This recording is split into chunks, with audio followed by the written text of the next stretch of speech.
ಇಂದೇ ಡೌನ್ಲೋಡ್ ಮಾಡಿ ಮತ್ತು ನಿಮ್ಮ ನೆಚ್ಚಿನ ಶೋಗಳನ್ನು ಆನಂದಿಸಿ.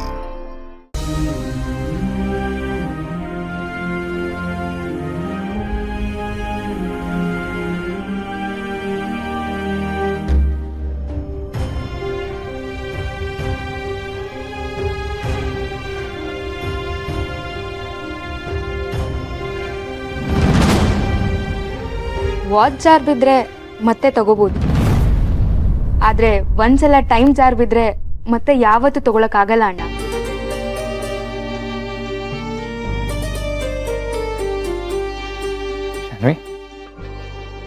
ಏನೇನ್ ಮಾತಿನ ಅರ್ಥ? ಇವತ್ತು ನೀನ್ ಏನ್ ಮಾಡಕ್ ಹೊರಟಿದ್ಯಾ ಅಂತ ನಿಂಗೆ ಗೊತ್ತಿದೆ ಅನ್ಕೊಂತೀನಿ. ಯಾವುದೋ ಒಂದು ಹೇಸ್ಟ್ ಡಿಸಿಷನ್ ಇಂದ ಇಡೀ ಲೈಫ್ ರಿಗ್ರೆಟ್ ಆಗ್ಬಾರ್ದು ಅಣ್ಣ. ಅಂದ್ರೆ ಈ ಬುಕ್ ನೋಡಿದ್ರೆ ನಿಂಗೆಲ್ಲ ಗೊತ್ತಾಗತ್ತೆ. ಹಿತಾ ಜೊತೆ ಬಾಂಡಿಂಗ್ ಕ್ರಿಯೇಟ್ ಆಗೋ ಟೈಮಲ್ಲಿ ನೀನ್ ಈ ತರ ಹೆಜ್ಜೆ ಇಟ್ರೆ ಹಿತಾ ನಿಂಗೆ ಯಾವತ್ತೂ ಸಿಗಲ್ಲ ಅಣ್ಣ. ಬಿಕಾಸ್ ಒಂದ್ಸಲ ಟೈಮ್ ನೀರ್ ಹೋದ್ಮೇಲೆ ಉಳಿಯೋದು ಬರೀ ರಿಗ್ರೆಟ್ ಮಾತ್ರ.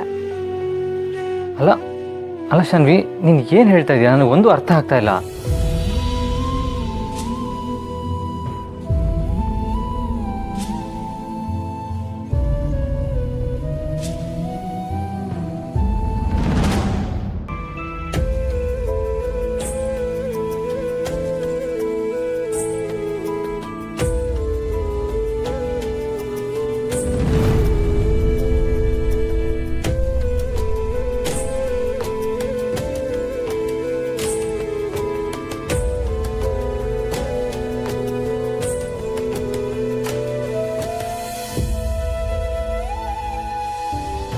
ಅಣ್ಣ, ನಮ್ಮ ಹಿತ ಮಾತಾಡದೇ ಇರ್ಬೋದು, ಬಾಯಿ ಬಿಟ್ಟು ಎಕ್ಸ್ಪ್ರೆಸ್ ಮಾಡದೇ ಇರ್ಬೋದು, ಆದರೆ ನೀನು ಅವಳಿಂದ ದೂರ ಹೋಗೋದು ಅವಳಿಗೂ ಇಷ್ಟ ಇಲ್ಲ ಅಣ್ಣ.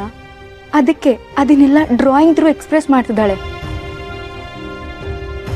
ಈಗಲೂ ನೀನು ಏನೂ ಮಾಡದೇ ಇದ್ರೆ ಪ್ರಾಬ್ಲಮ್ ಆಗತ್ತೆ ಅಣ್ಣ. ಏನು ಮಾಡಬೇಕು ಅನ್ನೋದು ನಿನಗೆ ಬಿಟ್ಟಿದ್ದು, ಯೋಚನೆ ಮಾಡು. ವಿರಹ ಗೀತೆ ಇನ್ನಿಲ್ಲ, ಪ್ರಣಯ ಗೀತೆ ಬಾಳೆಲ್ಲ. ಅರೆ ಕೆರತ, ಶಾನ್ವಿ, ಇದೇನು ಹೀಗೆ ನಿಂತಿದ್ದೀರಾ? ಮಾಳವಿಕ ಮೇಡಮ್ ಮಾಯ ಆಲ್ರೆಡಿ ವೆನ್ಯೂಗೆ ಹೋಗಾಯ್ತು. ನಾವು ಸ್ವಲ್ಪ ಹೊತ್ತು ಕಲ್ಲಿರ್ಬೇಕು. ಬೇಗ ಹೊರಡಮ್ಮ. ಕೆರತ, ಇದೇನು ಇದು ಹೇರ್ ಸ್ಟೈಲು? ಹಾಯ್, ನಿಂದೆ ಕಣೋ ಎಂಗೇಜ್ಮೆಂಟು. ತಿರ್ಗ